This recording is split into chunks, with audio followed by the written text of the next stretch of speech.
नमस्ते दोस्तों, कैसे हैं आप। मैं Sujeet Kumar incredible IAS academy में आपका हार्दिक स्वागत करता हूं। दोस्तों, आज का जो वीडियो है ये एनसीईआरटी की सीरीज चल रही है और आज की एनसीईआरटी की सीरीज में कक्षा 11 का चैप्टर नंबर एक प्रारंभिक समाज, इससे स्टार्ट करेंगे इतिहास से। दोस्तों, ये जो सेशन चल रहा है बहुत इंपॉर्टेंट है। इस सेशन को गलती से भी आप मिस मत कीजिएगा। ये अलग बात है कि आप भी एनसीईआरटी पढ़ रहे हैं, वो अलग बात है, उसको छोड़ दीजिए, लेकिन एक बार जरूर इसको सुनिए, क्योंकि जो चीज़ मैं बताऊंगा वो चीज़ आपका माइंड आपको नहीं बता पाएगा। तो यहां से बहुत कुछ सीखने का मौका मिलेगा। और अगर एनसीईआरटी को अच्छे से आप खंगाल लेते हैं तो मेरा यकीन मानिए, आप प्रथम प्रयास में जो अपने अंदर सपना पाले हुए हैं वो यकीनन मानिए आपका वो सत्य हो जाएगा।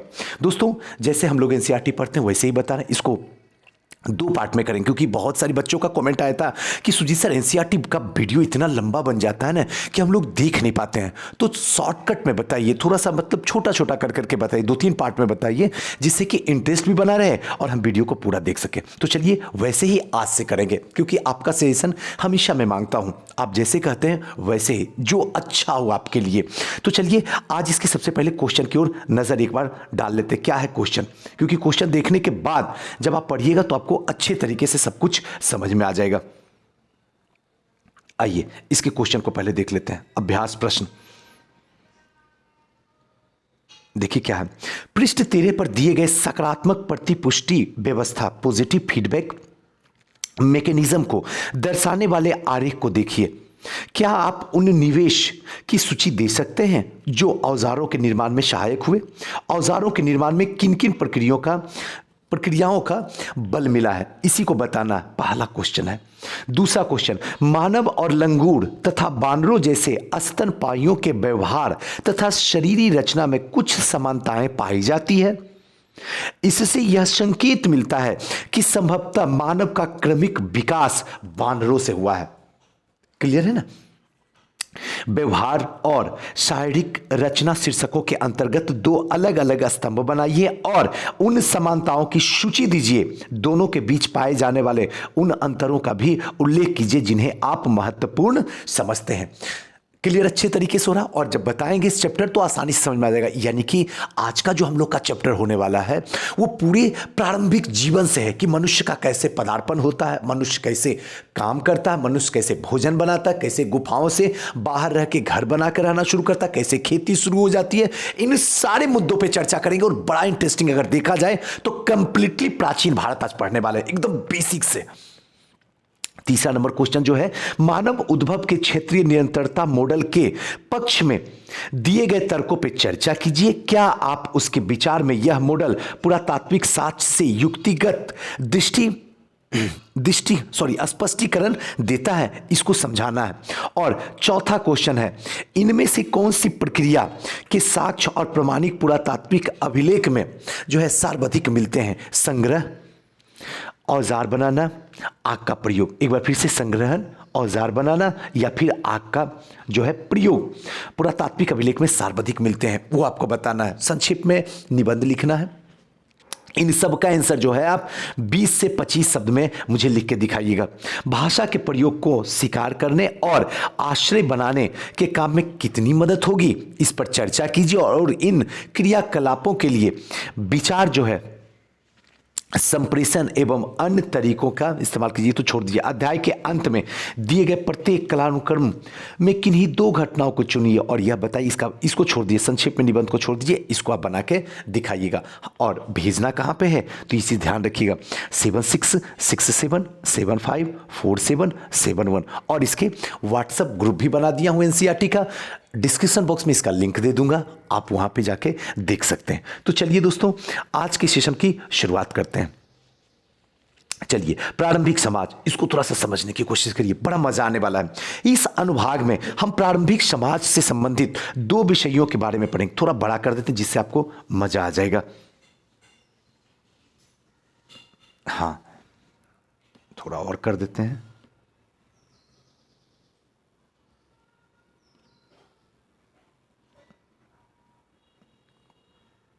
चलिए अब आएगा आपको मजा। दो विषयों के बारे में पढ़ेंगे। पहला विषय जो है सुदूर अतीत में लाखों साल पहले मानव अस्तित्व की शुरुआत के बारे में पढ़ेंगे। लाखों साल पहले मानव का अस्तित्व कैसे आया सामने इस दुनिया में, उसके बारे में पढ़ेंगे। पहला विषय जो है, और उसमें आप यह पढ़ेंगे कि सर्वप्रथम अफ्रीका में, ध्यान रखिएगा बहुत इंपॉर्टेंट है ये सेशन, आपकी जिंदगी का one of the best session होने वाला है। आप एनसीईआरटी सेशन को गलती से भी मिस मत कीजिएगा, वरना रिजल्ट और सक्सेस दोनों आपको मिस कर देगा। रियलिटी बता रहा हूं। अफ्रीका में मानव प्राणियों का प्रादुर्भाव कैसे हुआ, और पुरातत्व विज्ञानियों ने इतिहास के प्रारंभिक चरणों के बारे में हड्डियों और पत्थरों के औजारों के अवशेष की सहायता से कैसे अध्ययन किया। कहने का मतलब है कि सबसे पहले अतीत में लाखों साल पहले जाके मनुष्य के अस्तित्व को जानेंगे, और कैसे सर्वप्रथम अफ्रीका में जो मानव प्राणी है उसका प्रादुर्भाव हुआ। कई बार क्वेश्चन पूछा जाता है कि मनुष्य का जन्म जो है कौन से महादेश में हुआ, तो लोग कंफ्यूजन में क्रिएट हो जाते हैं। सीधा सोचते अच्छा हड़प्पा है, भारत होगा, मार के चले आते हैं। अरे रुको, एकदम बेसिक से बात कर रहा हूं, समझो। अफ्रीका में मानव प्राणियों का प्रादुर्भाव हुआ, उसी के बारे में, उसके हड्डियों, पत्थरों, औजारों के अवशेष की सहायता से इसका पूरा कंप्लीटली अध्ययन करेंगे, जो कि मजा आने वाला है। पुरातत्व विज्ञानियों ने आरंभ मानव के जीवन के बारे में पुनर्निर्माण करने का प्रयत्न किए। उन्होंने यह जानने की कोशिश की कि वे कैसे घर में रहते थे। वे पेड़ पौधे से उत्पन्न कंदमूल बीजों के इकट्ठा करके, जानवरों के शिकार करके भरण पोषण कैसे करते थे, किन तरीकों से अपने भावों और विचारों को अभिव्यक्त करते थे। आप यह भी पढ़ेंगे कि आदमी द्वारा आग और भाषा का प्रयोग कब और कैसे शुरू हुआ, और अंत आप देखेंगे कि आज की दुनिया में भी लोग शिकार और पेड़ पौधे से प्राप्त खाद्य सामग्रियों से अपना भरण पोषण करते हैं। उनके जीवन के अध्ययन के बारे में जानकारी मिल सकती। कहने का सीधा सा मतलब है कि एक चीज आपको बता दूं, जब भी मैं फाउंडेशन पढ़ाता हूं अपनी संस्था में, तो यहीं से शुरुआत करता हूं, बताता हूं कि मनुष्य का जन्म कैसे हुआ, कैसे धीरे धीरे वो पढ़ा, कैसे उसकी आवश्यकताएं, कैसे वो घर में रहने लगा, कैसे कंदमूल खा रहा था, कैसे वो शिकार कर रहा था, बातें समझ में, कैसे वो अपने जीवन का भरण पोषण कर रहा था। इन पे पूरी तरीके से चर्चा करना है, और किस तरीके से आदमी के द्वारा आग और भाषा का प्रयोग कब और कैसे हुआ, इन सब के बारे में, कैसे आग की खोज हो गई, कैसे भाषा से एक दूसरे को पहचान पाते थे। एक नहीं लग रहा कि बड़ा अच्छा लग रहा सुजीत सर, मतलब सोच रहा हूं कि उस टाइम में कैसे लोग होंगे, कैसे खाते होंगे, क्या खाते होंगे, कैसे कच्ची चीज को खाते होंगे, क्योंकि उनको आग का पता नहीं था। फिर कैसे आग की खोज हुई, आग की जब खोज हुई कैसे ये भाषा का प्रयोग करते थे एक दोनों दूसरे से कन्वोकेशन करने के लिए। और आज भी लोग जो है कैसे घर में रह रहे हैं, कैसे पेड़ पौधे पे डिपेंडेंट है, इनके बारे में जानकारी। अब तो क्लियर हो गई बातें। आइए दूसरे पार्ट में चलते हैं। दूसरे विषय में कुछ प्रारंभिक नगरों जैसे कि मेसोपोटामिया, वर्तमान में इराक में है। अगर आज भी रियलिटी बताऊं ना आपको, एकदम दिल से बताऊं, जब क्वेश्चन पूछ दे, सिर्फ बीपीएससी या यूपीएससी खाली पूछ देना है कि मेसोपोटामिया कहां है, आधे की वाट लग जाएगी। एकदम रियली खेल खत्म हो जाएगा। 90% तो अफ्रीका मार के चलाएगा, जो बचेंगे उसको एशिया मार के चलेंगे। बातें समझ में आ रहे हैं। और इराक में तो दिमाग भी नहीं जाएगा, तो इसलिए ध्यान रखिएगा मेसोपोटामिया की सभ्यता जो है इराक में थी। कुछ शहर के बारे में चर्चा की गई। इन नगरों के विकास मंदिर के आसपास हुआ है। इन नगरों का जो विकास हुआ है, जहां पे मंदिर है, मस्जिद है, उसी के आसपास हुआ था। यह नगर सुदूर व्यापार का केंद्र भी था, और जो ये नगर था जहां पे मंदिर मस्जिद के पास में था, वो व्यापारिक दृष्टि से भी अगर देखा जाए तो इंपोर्टेंट था। पुरातात्विक साक्ष्यों यानी कि पुरानी बस्तियों के अवशेष, बहुतायत पाई जाने वाली लिखित सामग्री के आधार पर उस समय विभिन्न लोग, शिल्पों, लिपकों, श्रमिकों, पुरोहित, राजा रानियों आदि के जीवन पुनर्निर्माण प्रयत्न किया गया था। आप भी देखेंगे कि इनसे शहरों और कस्बों में पशुचारक की समुदाय के लोग महत्वपूर्ण भूमिका कैसे निभाते थे। एक विचारणीय प्रश्न यह है कि यदि लेखन कला का विकास नहीं हुआ था तो इन शहरों में विभिन्न प्रकार की गतिविधियां कैसे संभव होती। अब देखिए, कहने का सीधा सा मतलब है, जहां मंदिर होता था वहीं शहर का निर्माण होता था। जहां शहर का निर्माण होता था, या गांव का निर्माण कर लीजिए या कस्बे का निर्माण कर लीजिए, तो वहां निर्माण होता था, तो कैसे वहां पे अर्थव्यवस्था या व्यापार जो है वृद्धि होती थी। कैसे शिल्पकारों, लिपिकों, श्रमिक, पुरोहित, राजा रानियों, इन सब के जीवन जो है पुनर्निर्मित प्रयत्न किया गया था। यह भी देखने में आया कि शहर और कस्बे में पशुचारक जो लोग रहते थे, मतलब क्या, पशु को जो चराने वाले थे, पशुपालन करने वाले लोग होते थे, उनकी महत्वपूर्ण भूमिका होती थी। और प्रश्न तो सबसे इंपॉर्टेंट तब उठता है कि जब लेखन कला का विकास नहीं होता, अगर लेखन कला, लिखने की कला का विकास नहीं हो पाता, तो शहर के विभिन्न गतिविधियां कैसे संभव हो पाती, कैसे हम जानते कहाँ पे क्या है। तो लेखन कला सबसे इंपॉर्टेंट था। आपको यह जानकर आश्चर्य होगा कि लाखों वर्ष तक जंगलों, गुफाओं और काम चलाऊ, ध्यान रखिएगा, काम चलाऊ घरों, आसपास के शिलाश्रय में रहने वाले इंसानों के आगे चलकर गांव और शहरों में रहना कैसे शुरू किया। एक लंबी कहानी है, ऐसे अनेक घटनाओं से जुड़ी हुई है, जो सर्वप्रथम नगरों की स्थापना कम से कम 5000 साल पहले घटित हुई थी। कहानी का मतलब आपको जानकर बहुत आश्चर्य होगा कि लाखों साल तक लोग गुफाओं में काम चलाऊ घर का निर्माण करके रहन सहन होता था, लेकिन इन्होंने कैसे इंसानों को आगे चलकर गांव और शहरों में रहना सीख लिया या फिर शुरू किया, एक लंबी कहानी है। इनकी घटनाओं से जुड़ी ही सर्वप्रथम नगरों की स्थापना जो है कम से कम आज से 5000 साल पहले घटित हुई। अगर 5000 साल पहले कहें तो अभी 2020 है, मान के चलिए 2000 साल है, तो 2000 से लेके 1 तक ईसा मसीह के जन्म तक जाते हैं तो 2000 साल होता है। और ईसा मसीह से 3000 साल पीछे अगर चले जाइए, तब पता चलता है कि लोग जो है सर्वप्रथम नगरों में धीरे धीरे रहना शुरू कर दिया आज से 5000 साल पहले। अब तो कहानी समझ में बिल्कुल आ रही है। अत्यंत दूरगामी प्रभाव डालने वाले परिवर्तन में से धीरे धीरे खानाबदोश जिंदगी छोड़कर खेती के लिए एक स्थान पर बस जाना, जो लगभग 10,000 साल पहले शुरू हो गया था। जैसे कि आप आगे के विषय में देखेंगे, खेती अपनाने से पहले लोग अपने भोजन, देखिए कितनी इंटरेस्टिंग कहानी है। देखिए जब ये शहर में बसने लगे थे तो आज से 5000 साल पहले, लेकिन सबसे मजेदार बात यह था कि ये खानाबदोश की जिंदगी जीते थे। अब देखिए एनसीईआरटी यही चीज है कि जो बेसिक चीजें अगर नहीं पकड़िएगा ना, तो आज एनसीईआरटी आपको समझ में नहीं आएगा। बस लेक्चर देते जाइए, पढ़ते जाइए, मजा आते जाएगा, दिमाग के अंदर नहीं जाएगा। खानाबदोश का मतलब है कि यायावर की जिंदगी है, जैसे क्या घुमंतु भोटिया की जिंदगी है। अभी भी आप अपने गांव में जिस समय ये लेक्चर आप सुन रहे होंगे, जिस गांव में आप रह के सुन रहे होंगे, आजकल स्टेशन के पास जाते होंगे तो बहुत सारे लोग जो है स्टेशन के साइड में जो गांव वाला होता है वहां पे जाके देखते होंगे कि बहुत सारे आदिवासी लोग जो है आके बस जाते हैं, और एक दिन रहे, दूसरे दिन फिर से रात में ये लोग निकल के किसी दूसरी जगह चले जाते हैं। तो ऐसे लोग जो होते हैं खानाबदोश की जिंदगी होती है, आज वहां कल वहां, उनका कोई ठौर ठिकाना नहीं है। बस इनकी जिंदगी जो होती है घुमंतु टाइप का, घूमने वाला होता है। आज कहीं और है, कहीं पर फिर कहीं और है, फिर कहीं और है, इसी तरीके के लोग होते थे। जैसा कि आपके विषय में जब खेती अपनाने के पहले बात होती है तो आज से 10 बरस मतलब 10,000 साल पहले शुरू हो गया था। ध्यान रखिएगा, एक मतलब खेती जो है अगर देखा जाए कि खानाबदोश की जिंदगी है, छोड़ दिया गया, खेती के लिए एक स्थान पे बस जाना। अब धीरे धीरे जो है खेती करना शुरू कर दिया। अब लोग को लगा कि कंदमूल इधर उधर जाके खाना खाने से बेहतर है खेती शुरू हो गई है, अब एक ही जगह वहां पे बस जाया जाए। और ये कहानी आज से 10,000 साल पहले है, यानी आज से 2000 साल पहले इधर कर लीजिए, और ईसा मसीह के जन्म से 8000 साल पहले। सोचिए कब की कहानी चल रही है इस समय आपके सीन पे। एक चीज हमेशा याद रखिएगा, मैं हाथ जोड़ के आपसे विनती करता हूं, जिस समय इतिहास पढ़ रहे हैं ना, और जो इतिहास पढ़ रहे हैं ना, उस इतिहास को उसी इतिहास में ले जाकर पढ़िए। आपको बच्चों का खेल लगेगा इतिहास, वरना इतिहास लेकर डूब जाएगा आपको। यकीनन कह रहा हूं, कॉन्फिडेंस के साथ कह रहा हूं। यानी सीधा सा मतलब है, आप इस समय जो है 21वीं सदी से बाहर निकलिए खुद को, और जब भी लेक्चर सुन रहे हैं तो पूरा कंप्लीटली सुनने की कोशिश कीजिए। आइए, आज से 10,000 साल पहले की कहानी चल रही है। ईसा मसीह के जन्म से जब डेट शुरुआत हुई थी वो भी बताएंगे, बच्चों की तरह बताएंगे। वहां से 10,000 साल पहले की कहानी चल रही है। क्लियर है? वहां से 8,000 साल पहले और इधर 2000, टोटल 10,000 साल पहले की। आइए आगे चलते हैं, कहानी समझ में आ रही होगी। एकदम बेसिक से चलेंगे, मजेदार तरीके से पढ़ेंगे। अब पेड़ पौधे की उपज इकट्ठा किया करते थे। धीरे धीरे इन्होंने पौधे के बारे में जानकारी प्राप्त करना शुरू कर लिया, जैसे वे कहाँ उगते हैं, वे किस मौसम में पकते हैं आदि। जानकारी के आधार पर उन्हें पौधा उगाना सीख लिया। पश्चिमी एशिया में, ध्यान रखिएगा बहुत इंपॉर्टेंट है, यहां फैक्ट का भरमार है। अगर एक बार देख लीजिएगा तो रटना नहीं पड़ेगा, वरना जिंदगी भर रटते रहिएगा, यकीन मानिए मेरा। अब पश्चिमी एशिया में गेहूं, जौ, मटर, कई तरीके के दालों की फसलें जो है उगाई जाती थी। कहने का सीधा सा मतलब है कि अब धीरे धीरे अब इनको ये थोड़ी सी अंदर से लालसा, अभिलाषा आना शुरू हो गई कि जो हम खेती कर रहे हैं वो कौन सी मिट्टी में इसकी उपज अच्छी होगी, ये कहां उगेंगे, किस मौसम में पकेंगे। इन सब की जानकारियां धीरे धीरे इन्होंने जगाना शुरू किया।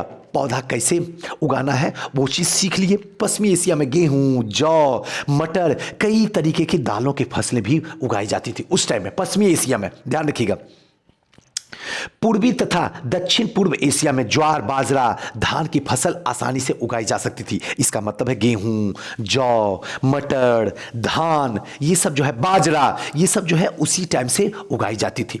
ज्वार, हाँ एक चीज़ दोस्तों ज़रूर मैं बताऊंगा कि जो चीज़ समझ में नहीं आता ना, आप कमेंट कर दीजिएगा, कमेंट में ही इसका सही आंसर मैं बता दूंगा, और जो चीज़ मैं पूछूंगा आप भी कमेंट में जवाब दीजिएगा। ज्वार बाजरा अफ्रीका में पैदा किया जाता था। अब तो क्लियर हो गया। और यही क्वेश्चन पूछता है कि ज्वार बाजरा कहां सर्वप्रथम साक्ष्य मिले हैं। लोग घूमना शुरू कर देते हैं, इंडिया मार के चले आते हैं और कहते हैं मैं तो ऑथेंटिक बुक सुजीत सर पढ़ा था तो सही क्यों नहीं हुआ। और क्वेश्चन पूछ रहा है एनसीईआरटी से, ये तो देखो। तो ध्यान रखिएगा, ज्वार बाजरा अफ्रीका में पैदा किया जाता था। उन्हीं दिनों लोगों के भेड़, बकरी, ढोर, सुअर, गधा जैसे जानवर को पालतू बनाना सीख लिया। अब जानवरों को भी धीरे धीरे पालतू, दिमाग के अंदर इमेज बन रहा होगा, पालतू बनाना सीख लिया। तब पौधों से निकलने वाले रेशा, जैसे रुई होता था पौधों से, पटसन होता था, पशुओं पर उगाने वाले रेशा जैसे ऊन आदि कपड़े जो है बुने जाने लगे थे। कुछ समय बाद आज से लगभग 5000 साल पहले ढोरों और गधों जैसे पालतू जानवरों को जो हेलो तथा गाड़ियों में जोता जाने लगा। कहने का सीधा सा मतलब है, अब धीरे धीरे जो है फसल उपजाना शुरू कर दिए। और धीरे धीरे क्या हुआ, इन्होंने भेड़, बकरी, ढोर, सुअर, गधा जैसे जानवर को पालतू बनाना सीख लिए। उतना ही नहीं, अब इन्होंने पौधे से जो निकलने वाले रेशा होते थे, जैसे रुई हो गया, पटसन हो गया, या फिर पशु के अंदर से जो ऊन निकलता था भेड़ से, वो सब निकालना शुरू कर दिए।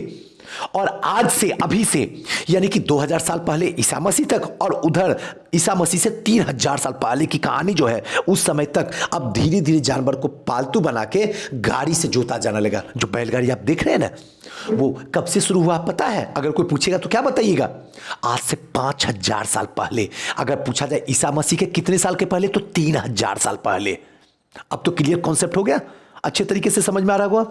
इस घटनाक्रम के फलस्वरूप और भी अनेक परिवर्तन हुए। जब लोग फसल उगाने लगे तो उन्हें एक ही स्थान पर रहना पड़ता था, तब उनकी उगाई और फसल पक जाए, इसलिए स्थान बरकरार रखने की बात हो गई। ध्यान रखिएगा।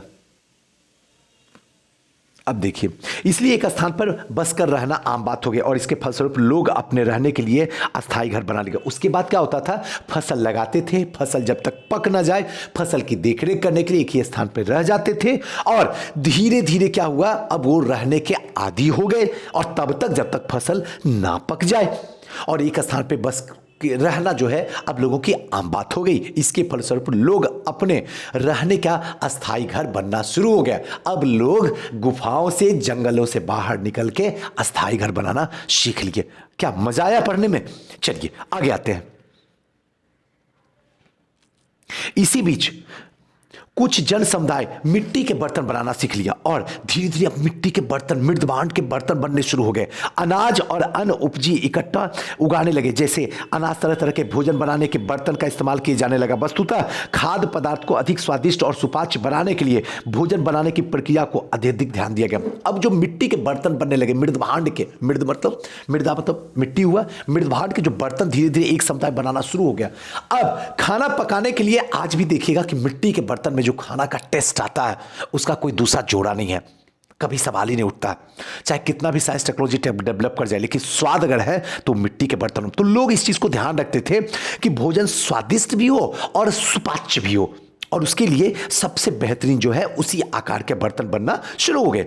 साथ ही पत्थरों के औजार बनने के तरीके में भी अब बदलाव आने लगा। अब पत्थरों के औजार का जो स्टाइल था वो बदलना शुरू हो गया। हालांकि औजार बनाने से पहले उनके तरीके पे चालू रहे, और औजारों के उपकरण को घिसाई और विशद प्रतिक्रिया के जरिए चिकना पॉलिशदार बनाया गया। अनेक उपकरण बनाए गए, जैसे अनाज की पिसाई, सफाई करने के लिए ओखल, मूसल, पत्थरों के कुल्हाड़ी, कसिया, फावड़ा, जुताई जैसे चीज बनने लगे। अब धीरे धीरे क्या हुआ, जब डेवलप शुरू हो गया, लोग अस्थायी रहना शुरू कर दिए, खाना जो है सुपाच्य बनना शुरू हो गया, बर्तन बनना शुरू हो गया, तब लोग जो है औजार पर ध्यान देने लगे। अब औजार जो है पॉलिशदार बनना शुरू हो गया, चमकदार बनना शुरू हो गया।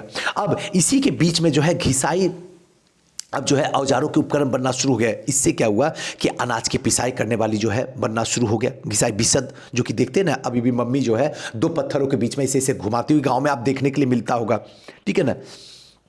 या फिर ओखल, जिसको आप चूर के, आजकल तो मिक्सी हो गई है ना, मिक्सी में आप जो है आसानी से चूर लेते हैं और मसाला को बना लेते हैं, लेकिन उस समय ओखल होता था। ओखल बनना शुरू हो गया, पत्थर के कुल्हाड़ी बनना शुरू हो गया, फब्बारे बनना शुरू हुए, जुताई के भूमि साफ की जाने वाली मशीन बनना शुरू हुई, मतलब वही पत्थरों वाली ही, और बीज बोने के लिए खुदाई की जाती थी, वो सब चीज़ जो है बनना शुरू हो गया। कुछ इलाके में लोग तांबा और टीन, बहुत इंपॉर्टेंट है, एकदम याद रखिएगा, कुछ इलाके में जो है तांबा और टीन, जिसको रागा भी कहा जाता है, टीन, अब याद रखिएगा रागा भी, यही सब चीजें बस पकड़ना है, जो चीज आप नहीं पकड़ पाइएगा बस सुनिए। जैसी धातु से खनिजों का उपयोग करना सीख गए, कभी कभी तांबे और खनिज के इकट्ठा करके उनसे खास नीले और हरे रंग के वजह से उनका इस्तेमाल किया जाता था। इससे आगे चलकर धातु के गहने औजार बनाने का रास्ता खुल गया। दूरस्थ स्थान पे उत्पन्न होने वाली कुछ अन्य प्रक्रिया चीज के बारे में भी जानकारी बढ़ते गई, जैसे लकड़ी, पत्थर, हीरे जवाहरात, धातुएं, सीपियां, ऑब्सीडियन जो कि ज्वालामुखी का पका हुआ लावा जो होता था। स्पष्टतः लोगों को जो इन चीज़ों के बारे में जानकारियां एक स्थान से दूसरे स्थान पर जाते रहने के समय में प्रयासरत रहते रहे। कहने का मतलब अब धीरे धीरे तांबा और टीन जैसे धातुओं के उपयोग होने लग गए। अब जो है तांबा से खनिज का इकट्ठा करके, खास करके तांबा जो खनिज होता खास करके नीले हरे रंग की वजह से इनका इस्तेमाल किया जाता था, और आगे चल के यही धातु जो है औजार बनाने का रास्ता क्लियर हो गया। अब पत्थरों की जगह पे जो है धीरे धीरे धातुओं का औजार बनना शुरू हुआ, जो कि हल्का भी होता था, धारदार भी होता था, और यही नहीं, धीरे धीरे जो है गहने भी बनना शुरू हो गए। अब धीरे धीरे जो है कुछ अन्य प्रकार की जानकारियां भी बढ़ने लगी, लकड़ी, पत्थर, हीरे जवाहरात, धातु, सीपी, और साथ साथ में ऑब्सीडियन, जिसको कहते थे ज्वालामुखी का पका हुआ लावा, अब यहां से निकलना शुरू हुआ। जो पका हुआ लावा उसी को कहते हैं ऑब्सीडियन, याद रखिएगा। धीरे धीरे लोग एक दूसरे से जगह जाने लगे, लोगों को जानकारियां मिलना शुरू हो गई। इस प्रकार व्यापार में वृद्धि होते गई। अब धीरे धीरे व्यापार भी रुकने वाला कहां था, व्यापार भी धीरे धीरे बढ़ने लग गया। गांव और कस्बे का विकास होता गया और लोगों का आगमन जो है बढ़ता गया, जिसके फलस्वरूप कुछ पुराने छोटे जन समुदाय के स्थान पर छोटे छोटे राज्य विकसित हो गए। यद्यपि परिवर्तन बहुत धीमे गति से हुए और प्रक्रिया कई हजारों वर्ष लग गए, लेकिन शहर जो है स्थापित हो गए, उनका विकास होने लगा और इन परिवर्तन की रफ्तार तेज हो गई। इसके अलावा परिवर्तन दूरगामी परिणाम भी निकले। कुछ विद्वानों ने तो इसे क्रांति, ध्यान रखिएगा, क्रांति कहकर पुकारा, क्योंकि लोगों के जीवन में संभवतः इतना अधिक परिवर्तन आ गया था जिन्हें पहचानना मुश्किल हो गया था। जब आप आरंभिक इतिहास को इन दो विपरीत विषयों के अन्वेषण करें तो निरंतरता, ध्यान रखिएगा, निरंतरता और परिवर्तन का अवश्य अवलोकन करेंगे। कहने का मतलब धीरे धीरे, हाँ, ये परिवर्तन में हजारों साल लगे, समय लगे, हजारों साल तो कम से कम समय तो जरूर लगे, लेकिन हाँ, जब समय लगा तो एक दूरगामी परिणाम निकले। कुछ विद्वान जो है इस तरीके की व्यवस्था को, जिस तरीके से परिवर्तन हुआ, उसको क्रांति का नाम रख दिए, और संभवतः इतना बड़ा परिवर्तन जो कि पहचानना मुश्किल हो गया। इसके अन्वेषण आविष्कार में निरंतरता और परिवर्तन जो है अवश्य अवलोकन करना पड़ेगा आपको। और यह भी याद रखना है कि प्रारंभिक समाज में कुछ को ही उदाहरण के तौर पर विस्तृत अध्ययन के लिए चुना गया। इनके अलावा कुछ प्रकार के जो प्रारंभिक समाज थे, जैसे कि किसान समुदाय, पशुचारक यानी ग्वाले लोग, शिकारी संग्रह समुदाय, नगरवासी लोग, मतलब कुछ जो थे, जैसे ग्वाले हो गए, किसान हो गए, पशुचारक हो गए, इन सब लोग के बारे में थोड़ा सा ध्यान रखना होगा। अब जो है थोड़ा सा टाइमिंग देखेंगे, कालक्रम 6 लाख वर्ष पूर्व से 1 ईस्वी पूर्व तक, यानी कि 6 लाख वर्ष पूर्व पहले से लेके ईसा मसीह के जन्म के समय तक पहुंचना है। ईसा मसीह से 6 लाख वर्ष पूर्व। अब अध्ययन किस प्रकार से करेंगे, कालक्रम प्रस्तुत देखिए। प्रत्येक कालक्रम को विश्व इतिहास के प्रमुख प्रक्रिया को, घटनाओं के बारे में बताएगा। अब देखिए, इसको छोड़ दीजिए, आगे चलते हैं, मजा आएगा। थोड़ा सा और 5 मिनट और, उसके बाद इसको छोड़ देते हैं। आइए, कालक्रम मानव के उदय, देखिए मानव के उदय, पौधे, पशुओं में बसने की प्रक्रिया के बारे में प्रकाश डालता है। ये समय जो है मानव का उदय कैसे हुआ, पौधे, पेड़ के बचने की प्रक्रिया पर प्रकाश डालता है। वहीं कुछ प्रौद्योगिक विकास, जैसे कि आग का आविष्कार, ये तो टेक्नोलॉजी है, धातु का प्रयोग, तांबा का, टीन का, हल द्वारा खेती करना, पहिए चाक का प्रयोग की जानकारी मिलती है। इस प्रक्रिया में नगरों का जो है आविर्भाव और लेखन की प्रक्रिया के बारे में बताएगा। अब एक चीज यहाँ पे थोड़ा सा रुक के आपको बता, साइंस टेक्नोलॉजी बोलते कि प्राचीन काल में नहीं था। कैसे नहीं था? आग की खोज कैसे हुई थी? बिना टेक्नोलॉजी का खोज हुआ था। पहिए का खोज कैसे हुआ था? बिना टेक्नोलॉजी का खोज हुआ था। धातुओं का खोज कैसे हुआ था? बिना टेक्नोलॉजी का खोज हुआ था। मृदभांड कैसे बन रहे थे? बिना टेक्नोलॉजी के बन रहे थे। उस तरीके के बर्तन बनाया जाता जिससे स्वादिष्ट भोजन बनाया जाता था। क्या टेक्नोलॉजी नहीं है? तो देखिए टेक्नोलॉजी भाड़ा पड़ा हुआ है, आप पकड़िए तो सही। देखिए पढ़ने का यही मतलब होता है कि हर डायमेंशन से पढ़ा जाए जिससे लगे कि हाँ देर पढ़े लेकिन दुरुस्त पढ़े। मजा आ गया सुजीत सर, लगा कि हाँ। अब थोड़ा सा तिथि को देखते हैं, यहां पे एकदम ध्यान रखिएगा क्योंकि मजा आने वाला। थोड़ा छोटा कर देते हैं ताकि सब कुछ आपके क्लियर रहे। देखिए तिथि को देख लेते हैं। सबसे पहले तिथि कंफर्म है, आज तक लोग को तिथि याद नहीं हो पाया, लेकिन आज के बाद आपको समझ जरूर आ जाएगा। ये अफ्रीका हुआ, ये यूरोप हुआ। आपको पता ही होगा कि आप कौन से कॉन्टिनेंटल में, एशिया में है, लेकिन अभी चर्चा जो होगी अफ्रीका की होगी और यूरोप की होगी। 6 लाख वर्ष पूर्व से 5 लाख वर्ष वर्तमान के पूर्व तक है।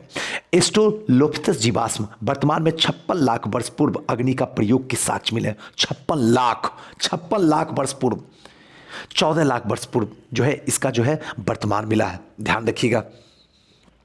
अब देखिए 5 लाख से अगर देखा 5 लाख से 1.5 लाख वर्तमान पूर्व प्रज्ञा मानव जिसको कहते हैं होमोसेपियंस जीवाश्म, अगर देखा जाए तो 5 लाख से 1.5 लाख का जो वर्तमान हम लोग जो है इसी में है। अग्नि का प्रयोग का साक्ष्य जो है 4 लाख वर्तमान पूर्व माना गया है।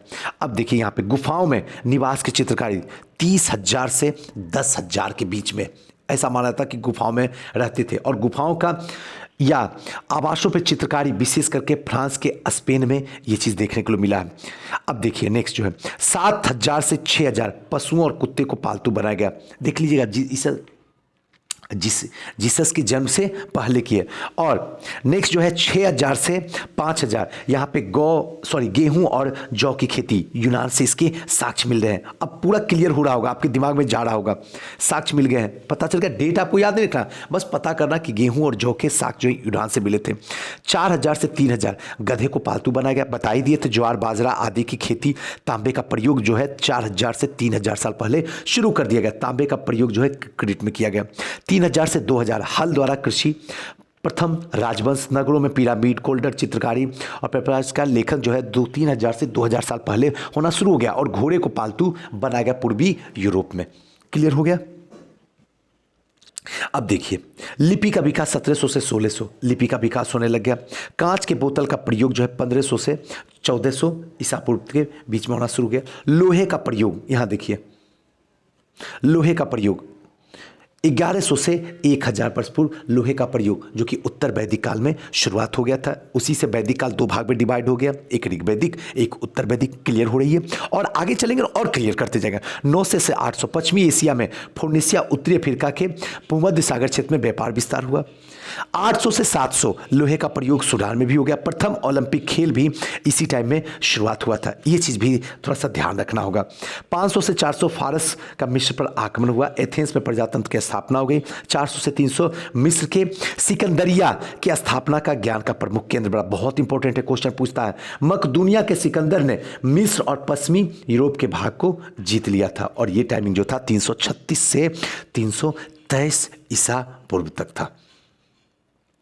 अब तिथि फिर से वही चीज़, ये चीज़ आप खुद ही देख लीजिए, ठीक है ना? अब बताने की ज़रूरत नहीं है, थोड़ा सा बड़ा हो जाएगा और टाइम लग जाएगा। आप स्क्रीनशॉट लेके एक बार देख लीजिए, कुछ नहीं है, आगे डिटेल से आपको हम बता ही देंगे, ठीक है ना? आप इस चीज़ को थोड़ा सा अपने से देख लीजिए, हम बता दिए। समय की शुरुआत, अब जो नेक्स्ट टॉपिक हमारा स्टार्ट होगा वो समय की शुरुआत होगी और बड़ा इंटरेस्टिंग होगी, बड़ा मज़ा आने वाला है।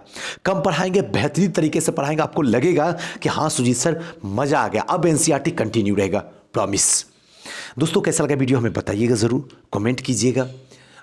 और क्या परिवर्तन चाहिए मुझे ज़रूर बताइएगा। और अगर पहली बार हमारे चैनल पर आए तो इस वीडियो को लाइक, शेयर और हो सके तो ज़रूर हमारे चैनल को सब्सक्राइब कीजिए। थैंक यू, नमस्कार।